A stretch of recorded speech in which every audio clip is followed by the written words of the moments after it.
few that actually didn't really. I'm going to step on you one of these days, young man, and that's not going to go down well. There we go. They have arrived in Britain and they haven't actually disrupted the wild population very much, so they're very welcome here. Burrowing owls, however, come from North and South America, and the only physical difference between the little owl and the burrowing owl is the length of their legs. Burrowing owls have much longer legs because they spend a great deal more time on the ground, and the little owls look quite stumpy in comparison. I'm definitely going to step on you one of these days. Don't swear at me, it's very rude. Now you'll find them in the southern parts of the United States. That's a good boy, well done. All the way down to South America, and they're found anywhere in nice open ground. So they're in deserts, savannas, grasslands. You'll find them in parks in towns and cities, and they've recently discovered that golf courses are wonderful things. Big open spaces with the odd sand bunker to dig in. Don't land on any heads, young man. Come on then. Now, I'm not sure if Skoma is a boy. I'm just referring to him as a he because I had to pick one, and a Skoma sounds like a masculine name to me. But when you lay an egg, I know I'm wrong, don't I? There you go. One of these days, we're going to build some proper burrowing owl mounds for him. We just haven't got round to it yet. So we've got a nice little piece of pipe that we can move around.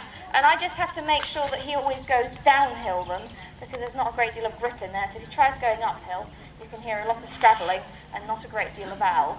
Good boy.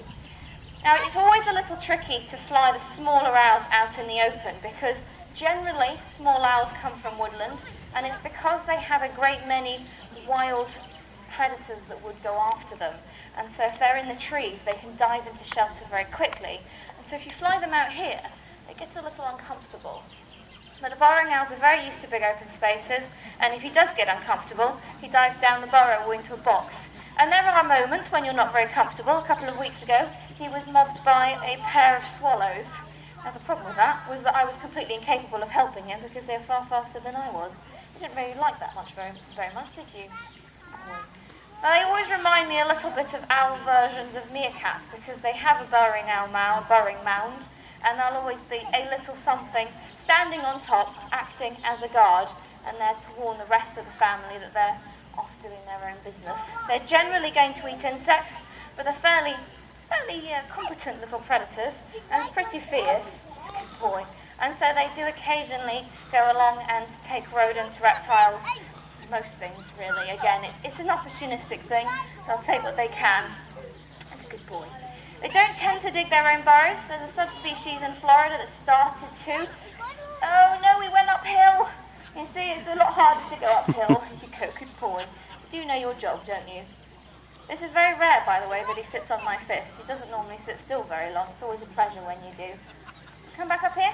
The camera's pointing this direction. They might not be able to get you there. You're too close. Good boy. So no, they do occasionally dig their own burrows in Florida. We had one, I'm not sure if it was Skoma's ancestor or a different line, but our sister centre had them when they were in South Carolina.